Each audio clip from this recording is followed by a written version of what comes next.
আমাদের নদীগুলো আমাদের দেশের উৎস শুরু না, এবং সেই নদীগুলোর উপরে বিভিন্ন স্ট্রাকচার তৈরি হয়েছে এবং হতে থাকবে। আমরা সেটা ঠেকাতে পারবো না। আমাদেরকে দেখতে হবে যে এতে করে আমাদের উপরে ক্ষতি যাতে না হয়, যদি হয় সেটাও যেন খুব সীমিত থাকে, এটা আমাদের চেষ্টা চালু থাকবে এবং আমরা সেভাবে এটাকে দেখব। চীনের রাষ্ট্রদূত এসেছিলেন, আমার সাথে কথা বলেছেন, উনি আমাকে এক্সপ্লেন করেছেন যে তারা এটা ঠিক ওই যে একটা বাঁধ দিয়ে যে হাইড্রো পাওয়ার যেটা করার সিস্টেম, ওইটাতে তারা যাচ্ছে না, এটা নতুন টেকনোলজি তারা বের করেছেন। অনেকটাই ওই কয়েক ধাপে তারা এটাকে ব্যবহার করবেন, পানির প্রবাহটাকে, এবং নিশ্চয়তা দিয়েছেন যে কোনো ধরনের কোনো ইরিগেশন এলিমেন্ট নাই এটাতে, এবং কোনো পানি উইথড্রয়ালের কোনো পরিকল্পনা বা কোনো প্রোগ্রাম এটার মধ্যে নেই।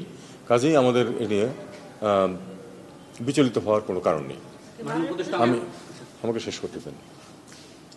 তো আমাদের অবস্থানটা আমি এ পর্যন্ত যেটুকু তাকে জানিয়েছি সেটা হলো যে আমরা চাই যে হাইড্রোলজিক্যাল তথ্য আদান প্রদান হোক বিশেষজ্ঞদের মধ্যে, এবং সেটা বিচার বিবেচনা করা হোক। তার মানে এই না যে তারা তাদের ড্যাম নিয়ে এগিয়ে যাবে না। আমাদের ক্ষতি যাতে মিনিমাম হয় অথবা যাতে না হয়, আমরা সেই চেষ্টাই করতে থাকবো। এখানে ভারতেরও স্বার্থ আছে, ভারতও বিষয়টাকে দেখছে। আমরা তো সবসময় চেয়েছি যে, আমি আপনাদেরকে ডে ওয়ান থেকে বলেছি, আমরা তাদের সাথে ভালো সম্পর্ক চাই, good working relation on the basis of reciprocity and mutual respect. আমাদের এই অবস্থান অটুট আছে। আমরা কিন্তু তাদের সাথে ভালো সম্পর্ক চাই না, এই ধরনের কোনো কথা কিন্তু কখনো কেউ বলেনি। আমি বা আমাদের সরকারের কেউই কথা বলেনি। এবং আমাদের যে কার্টসিগুলি আছে সেগুলি আমরা করেছি, যেমন আদান প্রদান হয়েছে এই অঞ্চলে বেশ কিছু। আর এর বাইরে যে এই ঘটনা ঘটার পরে যে দেশগুলো আমাদেরকে সহায়তা দিতে চেয়েছে, হেল্প করতে চেয়েছে, তাদের মধ্যে ভারত একটি, এবং তাদেরকে আমরা বলেছি যে আমরা তথ্য নিয়েছি আমাদের বার্ন ইউনিটের কাছ থেকে তাদের কী প্রয়োজন, তারা যা বলেছেন সেই অনুযায়ী আমরা তাদেরকে জানিয়েছি। তারই প্রেক্ষিতে দুজন ডাক্তার, দুজন নার্স এসেছেন, যেটুকু তাদের সেবা দেবেন। এটা দেখুন, পিপুল টু পিপুল কন্ট্যাক্ট তো সবসময়ই ভালো, এবং এটা তো এক ধরনের পিপুল টু পিপুল কন্ট্যাক্ট। আমি মনে করি যে এটা একটা পজিটিভ জিনিস।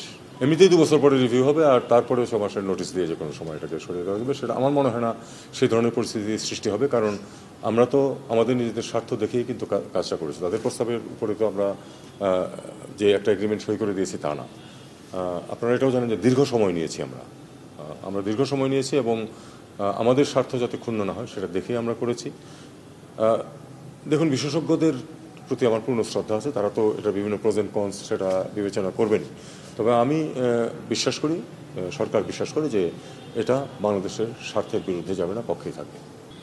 আমি আপনার সাথে এই প্রসঙ্গে আমি বরং বলবো যে এটা আমাদেরকে ঘর গোছাতে হবে। পররাষ্ট্র মন্ত্রণালয় হলো সেলস এজেন্সি। আপনি যা তৈরি করবেন আমি সেটাই বিক্রি করতে পারবো, আপনি যেটা তৈরি করবেন না সেটা বিক্রি করা যাবে না। আর যেটা বলছেন যে এটা তো আগেও ছিল, এখন কিন্তু এই স্ক্রুটিনি অনেক সহজ হয়ে গেছে আগের তুলনায়। আপনি একটা যদি ফেক ডকুমেন্ট দেন, ভুল পাসপোর্ট দেন, 20 বছর আগে এটা নিয়ে সমস্যা হতো না তেমন। যে কোনো মুহূর্তে একটা পাসপোর্ট এদিকে একজনের 5টা পাসপোর্ট ইস্যু হয়েছে, এরকম উদাহরণ আছে। কিন্তু সেগুলি এখন অনেক কঠিন হয়ে গেছে। কাজেই ফেক ডকুমেন্টস একটা অন্যতম প্রধান সমস্যা আমাদের। এটা এখনও আগের মতো চালানোর চেষ্টা হচ্ছে অনেক ক্ষেত্রে, কিন্তু এটা সহজেই কিন্তু ধরা পড়ে, যে কারণে এই পরিস্থিতিটার সৃষ্টি হয়েছে।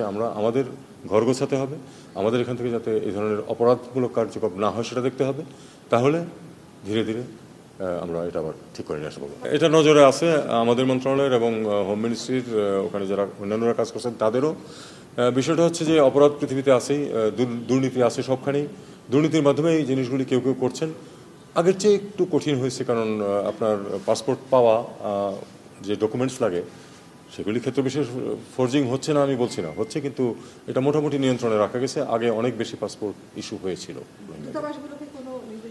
দূতাবাসগুলোর এটা তো তারা তো আসলে এখন পাসপোর্ট কিন্তু দূতাবাস ইস্যু করে না, তারা তথ্য নেয়, পাসপোর্ট কিন্তু ইস্যু হয় ঢাকা থেকে। কাজে স্ক্রুটিনিটা এখানে হয়ে যায়।